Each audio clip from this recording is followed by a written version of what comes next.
మహాలక్ష్మి పథకం ద్వారా మహిళలు 290 కోట్ల సార్లు ప్రయాణించి 10,000 కోట్ల రూపాయలు ప్రయాణ ఛార్జీలు ఆదా చేసుకున్నారని greater Warangal municipal corporation mayor గుండు సుధారాణి మరియు జిల్లా కలెక్టర్ సత్యశారదాదేవి అన్నారు. ఇక వరంగల్ బస్టాండులో తెలంగాణ ప్రభుత్వం ప్రతిష్టాత్మకంగా చేపట్టిన ప్రజాపాలన ప్రగతి ప్రణాళిక 99 రోజుల యాక్షన్ ప్లాన్ లో భాగంగా తెలంగాణ రాష్ట్ర రోడ్డు రవాణా సంస్థ మహిళలకు ఉచిత బస్సు ప్రయాణం ద్వారా 10,000 కోట్ల రూపాయలు ఆదా చేసింది. దేశంలో ఎక్కడా లేని విధంగా తెలంగాణ ముఖ్యమంత్రి రేవంత్ రెడ్డి మహిళల కోసం ఉచిత బస్ ప్రయాణం ఏర్పాటు చేశారని, ఉచిత బస్ ప్రయాణం ద్వారా మహిళలు ఎక్కడికి వెళ్లినా స్వేచ్ఛగా వెళ్లాలని ఉద్దేశంతో రాష్ట్ర ముఖ్యమంత్రి మహాలక్ష్మి పథకాన్ని ప్రవేశపెట్టారని సుధారాణి అన్నారు.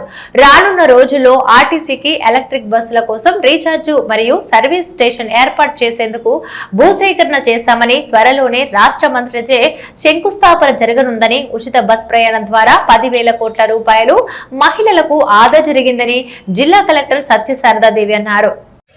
ఇప్పుడు మనం జరుపుకుంటున్న 99 రోజుల ప్రజాపాలన ప్రగతి ప్రణాళికలో భాగంగా ఈరోజు మనం 10,000 కోట్లు మన మహిళలందరూ ఆదా చేసిన సందర్భంగా ఒక ఫంక్షన్ ఏర్పాటు చేసుకున్నాము. సో ఈ ఫంక్షన్లో పార్టిసిపేట్ చేస్తున్న మన greater Warangal municipal corporation mayor అయిన ఉన్న ఆర్పీస్ అందరికీ, print electronic media as well as మన డిస్ట్రిక్ట్ మేనేజర్ హన్మకొండ ధరం సింగ్ గారికి అండ్ అదర్ పార్టిసిపెంట్స్ ఇక్కడ ఉన్న అందరికీ ఈరోజు ఈవెంట్ ఇప్పుడు మనం అనుకున్నట్టు 10,000 కోట్లని మీరు ఆదా చేసినారు. ట్రావెల్ చేసి 290 కోట్ల సార్లు మనం ట్రావెల్ చేసి ఇంత డబ్బుని ఆదా చేశాము. సో ఇది మామూలు విషయం కాదు. వరంగల్ జిల్లాకి సంబంధించి మీరు ఆదా చేసిన అమౌంట్ 6 కోట్లు అండ్ వెళ్ళిన ట్రిప్స్ అరౌండ్ 272 అంటే 2 కోట్ల సార్లు తిరిగిన దానికి మనం ఆదా చేసిన డబ్బు 6 కోట్లు. సో ఇది చిన్న విషయం అయితే కాదు. మనం ప్రతి ఒక్క రూపాయిని ఆదా చేసుకొని మనందరం కూడా ఆర్థిక స్వావలంబన దిశగా వెళ్ళే దానికి ఈ మహాలక్ష్మి స్కీమ్ ఏదైతే ఉందో ఎంతగానో దోహదపడుతుంది.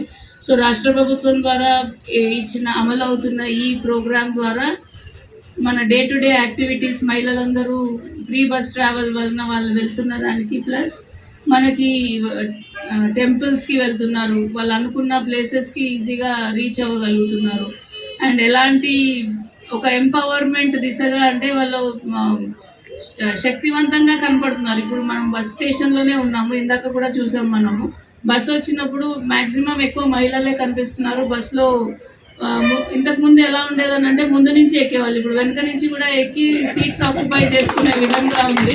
So that itself shows that we are మనం ఎంత ధైర్యంగా స్ట్రాంగ్గా ఇచ్చిన ఫెసిలిటీని వాడుకుంటున్నాము అనేది. ఇవే కాకుండా ఇప్పుడు మనకి రజిత గారు చెప్పినారు మీకు బస్సెస్ అలాట్ అయినాయని. అదే కాకుండా కూడా మనకి ఇంకొక ఆప్షన్ ఉంది. మనకి ఎలక్ట్రిక్ ఛార్జింగ్ స్టేషన్ 200 కోట్ల రూపాయలతోటి మనకి ప్రభుత్వం ద్వారా ఒక స్టేషన్ని మనం ఏర్పాటు చేసుకునే అవకాశం ఉంది. ఆ ల్యాండ్ ఐడెంటిఫికేషన్ కూడా మనం ఇప్పుడు కంప్లీట్ చేసుకొని ఉన్నాం. షార్ట్లీ మనకి honourable minister madam and other local public representatives వీళ్ళతోటి ఫర్దర్గా డిస్కస్ చేస్తే ఈ ఫెసిలిటీ వస్తే ఇప్పుడు ఎలక్ట్రిక్ బస్సెస్ అన్నీ కూడా ఇక్కడ ఛార్జ్ అవుతాయి. సో ఇప్పుడు ఎట్లా అయితే మనకి బస్ డిపో ఉంటుందో ఎలక్ట్రిక్ ఛార్జింగ్ బస్ డిపో అనమాట అది. సో అక్కడ వాటి యొక్క ఏమంటారు కండిషనింగ్ ఇవన్నీ అయ్యి మనకి బికాజ్ ఎవ్రీ మషిన్కి కండిషన్ అవసరం. రెగ్యులర్ డిపోస్ కాకుండా ఎలక్ట్రిక్ డిపో అనేది ఒకటి మనం ఏర్పాటు చేసుకుంటే మనకే మంచిదనే ఉద్దేశంతో చేస్తున్నాము.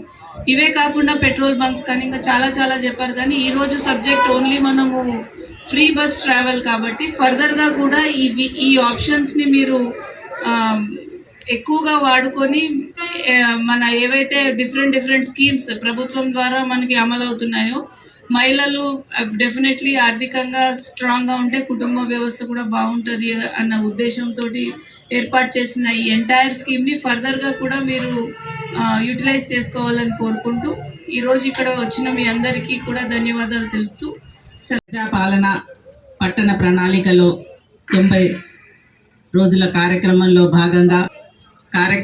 భాగంగా అందరికి కూడా మహిళలందరికీ కూడా శుభాకాంక్షలు.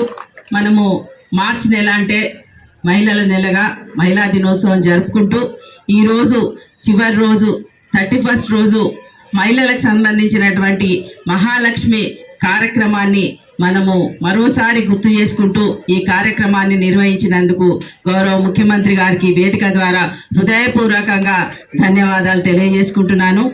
వారు మహాలక్ష్మి పథకాన్ని అంతకుముందు ఎన్నికల్లో అధికారంలోకి రాకముందు మహిళల కోసం చేసిన పథకంలో భాగంగా మొట్టమొదలుగా మహాలక్ష్మి పథకాన్ని మహిళల పట్ల ఉన్న గౌరవాన్ని వారి కోసం చేయాలనే నిబద్ధతతోటి ఈ కార్యక్రమాన్ని మొదలుపెట్టడం జరిగింది. ఇది ఒక పథకం కాదు, ఇది నిజంగా మహిళలకి కొత్తగా దిశ వేసేటువంటి ఒక చారిత్రాత్మకమైనటువంటి అడుక్కి శ్రీకారం చుట్టినటువంటి గౌరవ ముఖ్యమంత్రి గారికి ఎక్కడ కూడా ఏ రాష్ట్రంలో లేని విధంగా ఈ కార్యక్రమాన్ని మొదలు చేపట్టినందుకు వారికి మరోసారి ధన్యవాదాలు తెలియజేసుకుంటూ, ఇంతకుముందు మన గౌరవ కలెక్టర్ గారు చెప్పినట్టు మహిళలకి ఈ కార్యక్రమం ద్వారా ఎంత లబ్ధి పొందినారు అన్నది కూడా క్లియర్గా చెప్పడం జరిగింది. దాదాపు 6 కోట్లుగా చెప్పిండ్రు. 6 కోట్లు అని అంటే మీరు చేసే ప్రతి ప్రయాణంలో కూడా మీరు అందులో లబ్ధి పొందుతున్నారు. అంటే కేవలం ఇది ప్రయాణమే కాదు, మీలో ఉన్నటువంటి ఆత్మవిశ్వాసాన్ని కూడా పెంపొందించేటువంటి కార్యక్రమం. అంటే మహిళలు ఎంతో ఆత్మవిశ్వాసంతో ఆర్థిక భద్రతతోటి బస్సులలో ప్రయాణం చేయడం అన్నది వాళ్ళు స్వేచ్ఛగా ఎక్కడైనా వెళ్ళడానికి ఒక మంచి అవకాశం ఇది. అంటే ముఖ్యమంత్రి గారు ఎంతో ఆలోచించి మహిళల పట్ల గౌరవంతో వారు ఎక్కడికి వెళ్ళినా కానీ స్వేచ్ఛగా వెళ్ళాలనే ఉద్దేశంతో ఎటువంటి ఆర్థిక ఇబ్బందులు లేకుండా వాళ్ళు వెళ్ళాలనే ఆలోచనతోటి ఈ కార్యక్రమాన్ని వారు చేపట్టిండ్రు. మీరు చూస్తున్నారు, ఇంతకుముందు మహిళలు వేదిక మీదకి వచ్చి చెప్పిర్రు, మేము చిన్న చిన్న చిరు వ్యాపారాల గురించి ఇప్పుడు నర్సంపేట నుంచి వరంగల్కి రావడం కానీ, లేకపోతే ఇంకా పక్కనున్న భూపాలపల్లి నుంచి